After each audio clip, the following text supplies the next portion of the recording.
Assalamualaikum warahmatullahi wabarakatuh. Terima kasih atas waktu yang sudah disediakan. Saya selaku moderator akan memimpin jalannya penjelasan materi pada saat ini. Kami dari kelompok 13 dari Fakultas Perikanan dan Ilmu Kelautan, Program Studi Agrobisnis Perikanan akan menyampaikan materi modul 14 mengenai pengawasan dengan dosen pengampu Dr. Insinyur Puji Purwanti MP. Sebelumnya saya ingin memperkenalkan anggota kelompok saya. Next. Yang pertama ada Titis Putri Alizana, yang kedua ada Dewi Rosilawati, yang ketiga ada saya sendiri adalah Santiago, yang keempat ada Ratinada Putri. Next. Pada penyampaian mengenai materi pengawasan dibagi menjadi beberapa materi. Yang pertama ada pengertian pengawasan, tipe-tipe pengawasan, tahapan pengawasan, alat bantu pengawasan manajerial, karakteristik pengawasan efektif, metode pengawasan, pengendalian, model pengendalian umpan balik, manajemen kualitas total, dan berbagai kecenderungan dalam pengendalian keuangan dan kualitas. Next. Materi yang pertama akan disampaikan oleh saya sendiri. Yang pertama ada pengertian pengawasan. Pengawasan dapat diartikan sebagai proses untuk menjamin bahwa tujuan-tujuan organisasi dan manajemen tercapai. Pengawasan diperlukan oleh setiap organisasi karena faktor-faktor perubahan lingkungan organisasi yang terus-menerus disertai dengan perubahan lainnya. Next. Yang kedua ada tipe-tipe pengawasan. Yang pertama ada pengawasan pendahuluan, di mana pengawasan dilakukan saat kegiatan belum terlaksana. Yang kedua ada pengawasan konkuren, di mana pengawasan dilakukan saat kegiatan sedang berjalan. Dan yang terakhir ada pengawasan umpan balik, di mana pengawasan dilakukan saat kegiatan sudah berjalan. Next. Yang ketiga ada tahapan pengawasan. Yang pertama ada penetapan standar pelaksanaan. Penetapan standar pelaksanaan mengandung arti bahwa pengukuran yang dapat dijadikan sebagai patokan dalam penilaian hasil-hasil, beberapa hal yang dapat dijadikan sebagai patokan yaitu tujuan, sasaran, kuota dan target pelaksanaan, target penjualan, anggaran, bagian pasar, margin keuntungan, keselamatan kerja, dan sasaran produksi. Yang kedua ada penentuan pengukuran pelaksanaan kegiatan. Dalam hal ini, tahapan ini dijadikan pertanyaan dalam kegiatan menggunakan 5W1H. Yang ketiga ada pengukuran pelaksanaan kegiatan. Dilakukan secara berulang-ulang dan terus-menerus. Berbagai cara untuk melakukan pengukuran pelaksanaan kegiatan adalah melakukan pengamatan, laporan lisan maupun tulisan, metode otomatis, inspeksi, atau dengan pengambilan sampel. Yang keempat, ada pembandingan dengan standar evaluasi. Pembandingan pelaksanaan dengan standar evaluasi dan analisa penyimpangan dilakukan dengan membandingkan pelaksanaan nyata dan pelaksanaan yang direncanakan atau standar yang telah ditetapkan. Tahapan ini paling mudah dilaksanakan, namun bisa saja terjadi penyimpangan pada saat penginterpretasian. Penyimpangan-penyimpangan harus dianalisa untuk mengetahui standar yang tidak dapat dicapai. Yang terakhir ada pengambilan tindakan koreksi bila perlu. Pengambilan tindakan koreksi diperlukan apabila dari hasil analisa harus dilakukan tindakan koreksi. Tindakan koreksi bisa dalam bentuk perubahan standar, perbaikan pengukuran pelaksanaan, atau mengubah cara dalam menginterpretasikan dan menganalisa penyimpangan-penyimpangan. Next. Selanjutnya, materi alat bantu pengawasan akan disampaikan oleh Dewi.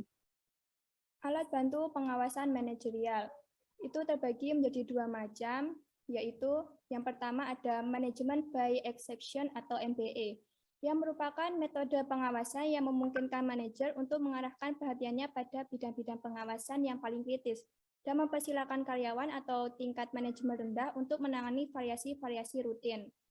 Yang kedua ada manajemen information system atau MIS, yang merupakan metode formal pengadaan dan penyediaan bagi manajemen. Informasi yang diperlukan dengan akurat dan tepat waktu untuk membantu proses pembuatan keputusan dan memungkinkan fungsi-fungsi perencanaan, pengawasan, dan operasional organisasi yang dilakukan secara efektif.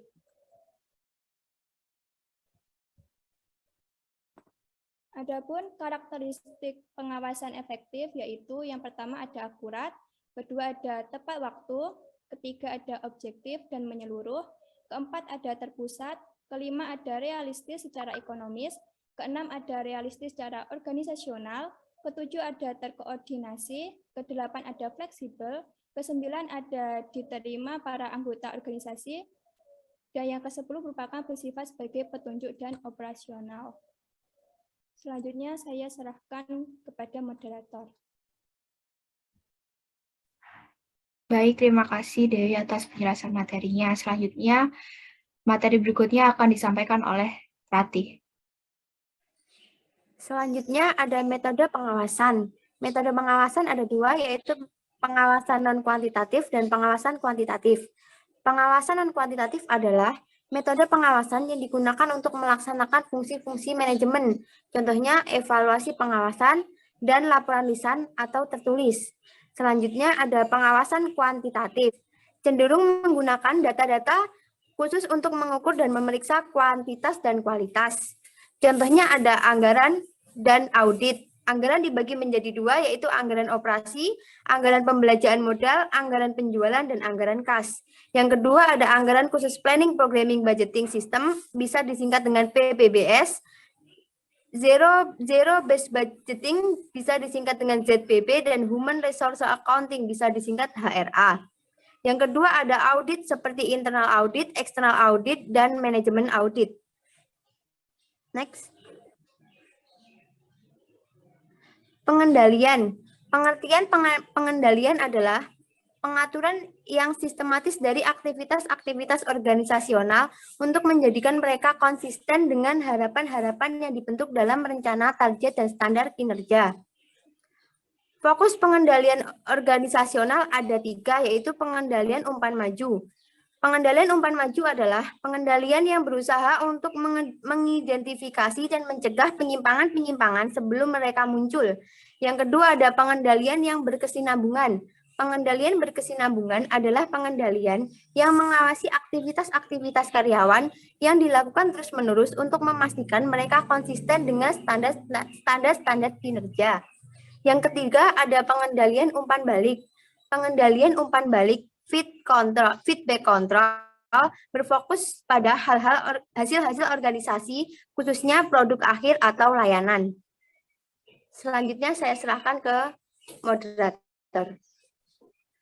Baik, terima kasih Rati atas penyampaiannya. Selanjutnya, materi berikutnya akan disampaikan oleh Titis.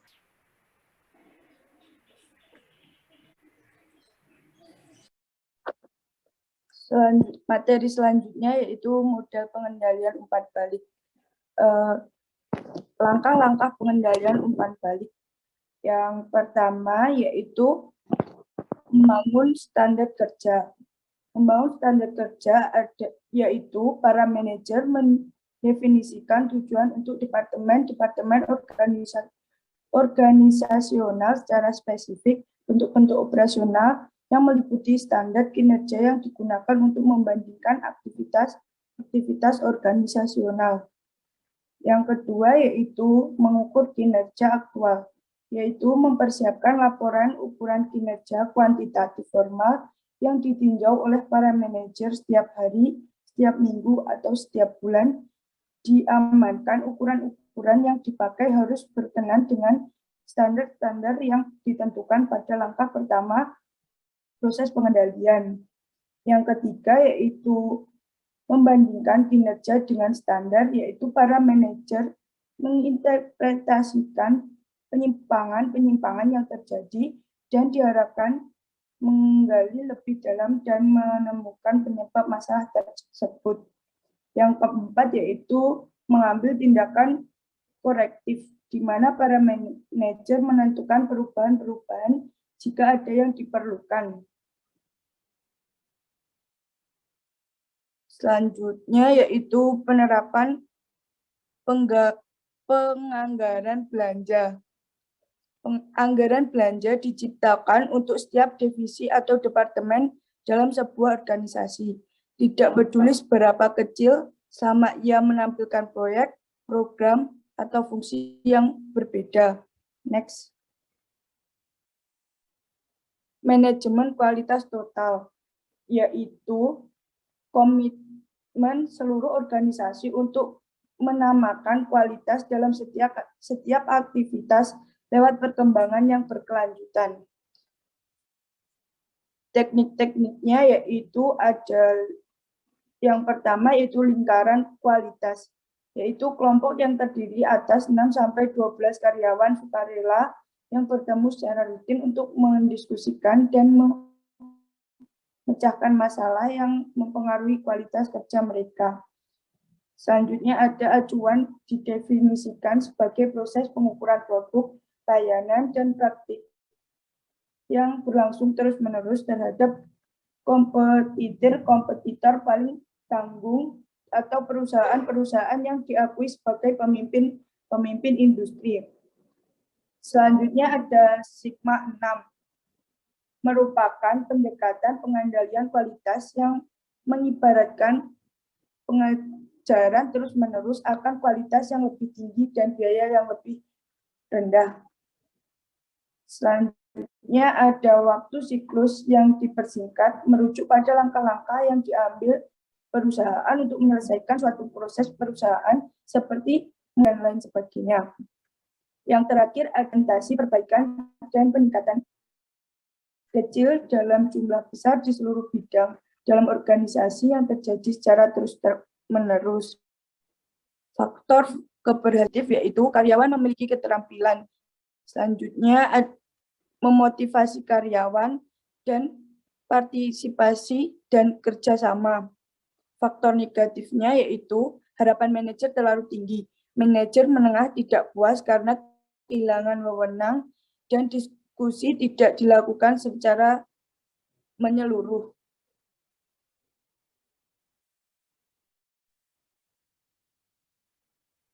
Next. Selanjutnya ada berbagai kecenderungan dalam pengendalian keuangan dan kualitas. Yang pertama yaitu standar kualitas internasional. Sistem manajemen kualitas yang menentukan garis pedoman yang sama untuk proses-proses guna memastikan bahwa produk-produk memenuhi persyaratan pelanggan. Selanjutnya ada sistem pengendalian keuangan yang baru. Para manajer menggunakan sistem seperti nilai tambah ekonomi, nilai tambah pasar, dan penentuan biaya produksi berbasis aktivitas untuk menyediakan pengendalian keuangan yang efektif. Yang pertama yaitu ada nilai tambah ekonomi, yaitu sistem pengendalian yang mengukur kinerja yang dipandang dari laba setelah pajak dikurangi biaya modal yang diinvestasikan dalam aktivitas-aktivitas nyata atau aktual.